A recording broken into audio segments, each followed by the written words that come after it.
आपको पहले परिचय करवाया था मैंने, आज कोई नया स्टूडेंट है तो मैं करवा देता हूँ। 2 दिन पहले अनीश जी सर आए थे और हमारे ऑल राजस्थान कोचिंग महासंघ के अध्यक्ष हैं। उसमें लगभग 2000 कोचिंग संस्थान जुड़े हुए हैं जिनके सर महासंघ के अध्यक्ष हैं।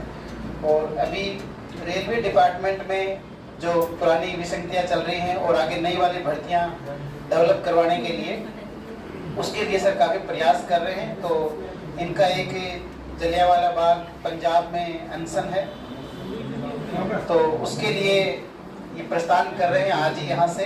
तो इन्होंने कहा कि मैं 2 मिनट का इंट्रोडक्शन हम करना चाहते हैं बच्चों से, तो सर का वेलकम है आज। तो सर से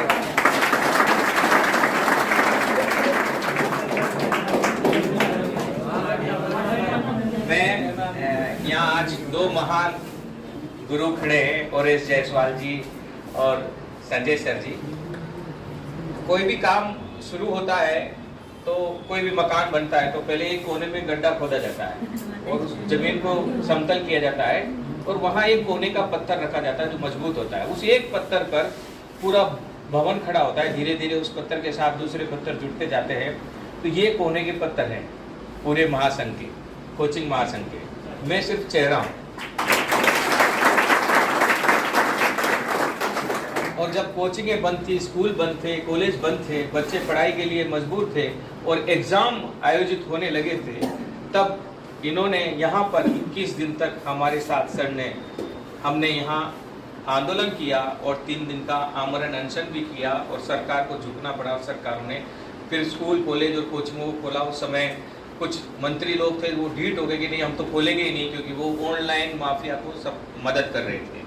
मैं कहने से डरता नहीं हूँ। मैं पेशे से पत्रकार रहा हूं, लेकिन पिछले 4 साल से आप लोगों के बीच में काम कर रहा हूं, बेरोजगारों के लिए काम कर रहे हैं। 3 प्रकार की मीडिया आज पूरे देश में काम कर रही है। एक जो मोदी जी के साथ खड़ा है, उनके काम की प्रशंसा करता है। एक वो जो राहुल गांधी के और विपक्ष के साथ खड़ा है, जो मोदी जी के काम की बुराई निकालता है। लेकिन सच्चाई क्या है, क्या समस्या है, उन समस्याओं को कैसे हल किया जा सकता है, उसके लिए कोई मीडिया नहीं खड़ा है। तो तब फिर मैंने वापस ये जो गांधी टीवी है इसको निकाला और मैंने रेलवे में विसंगतियों की लड़ाई लड़नी शुरू की। और लगभग 7 महीने से हम लोग लड़ रहे हैं और आज लगभग 54 अलग अलग हाई कोर्ट और केट कोर्ट में हमने मुकदमे सरकार के अधिकारियों के खिलाफ दर्ज कर दिए हैं। अधिकारियों के खिलाफ क्यों? क्योंकि मोदी जी ने और रेल मंत्री जी ने 1.5 साल पहले कहा था कि रेलवे में भर्तियां निकालें और 4 लाख भर्तियों की उन्होंने रेलवे में घोषणा की थी। किसी को याद है? याद। जब प्रधानमंत्री जी ने घोषणा कर दी तो फिर वो कौन अधिकारी है जो इस घोषणा को रोके हुए हैं? वे ट्रांसफर करने के लिए पोस्टों को खाली रखते थे। हमने आंदोलन शुरू किया और मुंबई में जाकर हमने वहां पर आंदोलन किया और पूरे देश को जगाया। और जगाने के बाद आज सरकार से लोहा लेने के लिए हम देश के अलग अलग कोने से कुछ अच्छे कोचिंग संचालक, कुछ अच्छे यूट्यूबर्स, कुछ अच्छे पत्रकार, कुछ अच्छे स्वयंसेवक और कुछ अच्छे बेरोजगार युवाओं के नेता और बेरोजगार और गैर राजनीतिक रूप से कुछ लोग, मुट्ठी भर लोग देश के अलग अलग कोने से जलियांवाला बाग जा रहे हैं। जलियांवाला बाग जाकर हम आमरण अनशन करेंगे और वहाँ सरकार के इन अधिकारियों से बात करेंगे कि आप क्यों नहीं रेलवे की नौकरी शुरू कर रहे हैं। इसमें कुछ मुद्दे हैं। एक, सीसीए और नॉर्मल अभ्यर्थी दोनों को एक कर दिया और ये कह रहे हैं कि भविष्य में हम नॉर्मल बच्चों को भर्ती नहीं देंगे, हम सिर्फ टेक्निकली ITI पास बच्चों को ही हम भर्ती देंगे। तो फिर नॉर्मल बच्चे कहाँ जाएंगे? तो हमने कहा कि नॉर्मल बच्चों को अलग से भर्ती दीजिए और तकनीकी बच्चों को अलग से भर्ती दीजिए। बहुत सारी विसंगतियां हैं। समयबद्ध हम इन विभागों में चाह रहे हैं कि नौकरी आए, समयबद्ध भर्तियां आए हर 3 महीने में, ताकि आप 1 महीने में अगर 1-2 मार्च से रह गए तो आपकी वो पढ़ाई कंटिन्यूटी रहे। आपको पता रहे कि 3 महीने बाद फिर मैं पेश हो सकता हूँ, फिर मैं फाइट कर सकता हूँ, ताकि आप दूसरे अटेम्प्ट में फाइट कर लो, दूसरे अटेम्प्ट में नहीं तो तीसरे अटेम्प्ट में फाइट कर लो। यहाँ होता क्या है, एक बार 1 मार्च से रह गया, फिर 4 साल तक कोई भर्ती नहीं आती, उसकी पढ़ाई की क्षमता छूट जाती है। वो 1 मार्च से हारा हुआ व्यक्ति जिंदगी से हार जाता है और कई बेरोजगार आत्महत्या करते हैं। सही है? तो हम जब आवाज उठाएंगे, हम जब लड़ेंगे, हमें आप लोगों से कोई आर्थिक सहायता नहीं चाहिए। बहुत सारे बेरोजगार नेता आते होंगे जो आर्थिक सहायता मांगते होंगे, हम नहीं, हमारे जेब से पैसा खर्च करके। सर ने कहा जैसे सुना कि अनीश जी आप आइए, आपका बहुत अच्छा काम है, आर्थिक मदद हम करेंगे, हमारे बच्चों का समर्थन भी हम आपको दिलाएंगे, आप आगे बढ़ो। ऐसे ही आज सारण सर ने भी दिया है हमें मदद, आज संजय सर भी हमारी मदद कर रहे हैं। नीचे जो आपके गुरुकुल वाले जो है वो भी हमारी मदद कर रहे हैं, सर लोग सब हम जुड़ रहे हैं। भारत के निर्माण में सबको अपनी अपनी भूमिका निभानी है, तो हम हमारी भूमिका निभा रहे हैं। आप लोगों से सिर्फ इतनी गुजारिश है कि आप जुड़े रहें, यूट्यूब में जाएं, गांधी स्पेस टीवी सर्च करें, आपको अच्छा लगे तो सब्सक्राइब करें, नहीं तो कभी कभी देख लें, क्योंकि हम आपके लिए आमरण अनशन के लिए जा रहे हैं और आप आत्मिक रूप से हमारे साथ जुड़े रहेंगे, इसका पूरा भरोसा है। आज सर का हम आपके सामने इसलिए सम्मान कर रहे हैं कि आज जैसे कहा मैंने कि नींव के पत्थर आप लोग हैं, हम सिर्फ कंगूरा हैं, तो आज नींव के पत्थर को हम सम्मान देते हुए गुरुओं का आशीर्वाद है, क्योंकि गुरुओं के आशीर्वाद से सब कुछ परख जाता है। भगवान भी गुरु के आशीर्वाद लेते थे। भगवान जब इंसान के रूप में अवतार होते थे तो वो एक ही जगह झुकते थे, चाहे कोई भी भगवान हो, चाहे श्री राम हो, चाहे ईसा मसीह, कोई भी हो, वो उनके गुरुओं के सामने झुकते थे क्योंकि वे बनाते थे। ऐसे ही हम भी इन गुरुओं के सामने झुकते हुए, इनका आशीर्वाद लेते हुए, आप लोगों का सबकी शुभकामनाएं लेते हुए हम जा रहे हैं। इस कार्यक्रम में हम एक छोटी सी डिमांड आपसे रख रहे हैं। हम एक नारा लगाएंगे, जलियांवाला बाग, आप कहोगे जिंदाबाद। हम कहेंगे वंदे मातरम, आप वंदे मातरम बोलोगे। हम कहेंगे जय हिंद, आप जय हिंद बोलोगे। हम उसके बाद कहेंगे बेरोजगार एकता, आप कहोगे जिंदाबाद।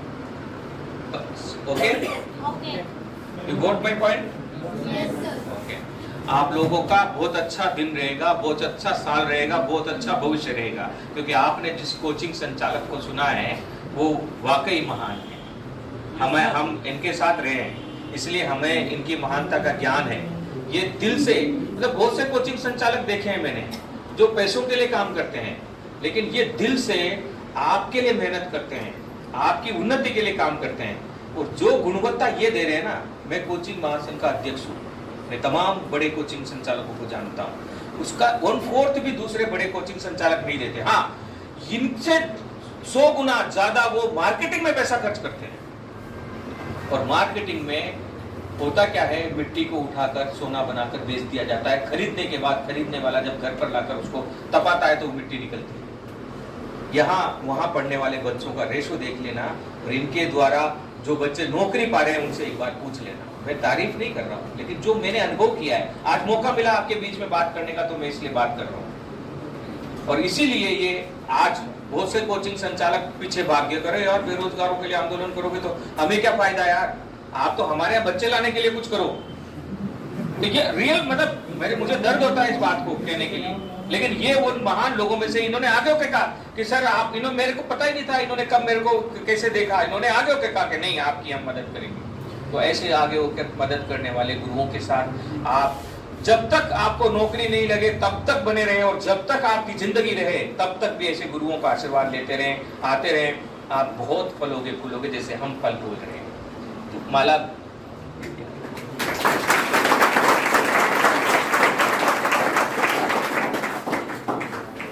नहीं, पहले आप, अरे सर पहले आप, अरे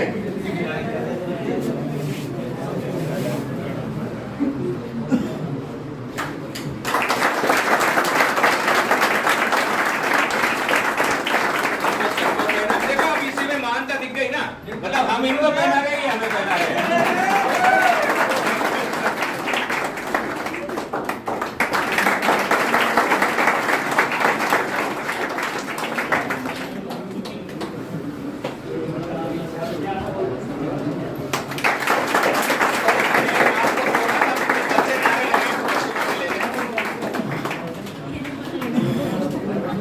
जलियांवाला बाग जिंदाबाद, जलियांवाला बाग जिंदाबाद, वंदे मातरम, वंदे मातरम, जय हिंद, जय हिंद, जय हिंद, जय हिंद। अब मैं बोलूंगा बेरोजगार एकता, आप कहोगे जिंदाबाद। बेरोजगार एकता जिंदाबाद, बेरोजगार एकता जिंदाबाद। मुझे पूरा विश्वास है आप यहाँ रहेंगे, लेकिन आप हमारे साथ जुड़े रहेंगे, हम जलियांवाला बाग में रहेंगे, आप मानसिक रूप से, आत्मिक रूप से हमसे जुड़े रहेंगे। और जब किसी भी प्रकार का जुड़ाव होता है तो अपने आप में बहुत बड़ा संगठन होता है।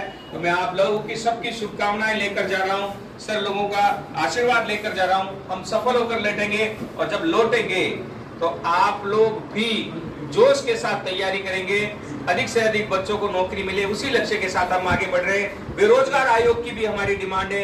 हमारी लड़ाई राज्य सरकारों से भी है, हमारी लड़ाई केंद्र सरकारों से भी है। हमारी लड़ाई भारत माँ के मजबूत चरण को, उस चरण को मजबूती से आगे बढ़ाने के लिए, उस कदम को मजबूती से आगे बढ़ाने के लिए, प्रधानमंत्री नरेंद्र मोदी के सोच के भारत को मजबूती दिलाने के लिए है।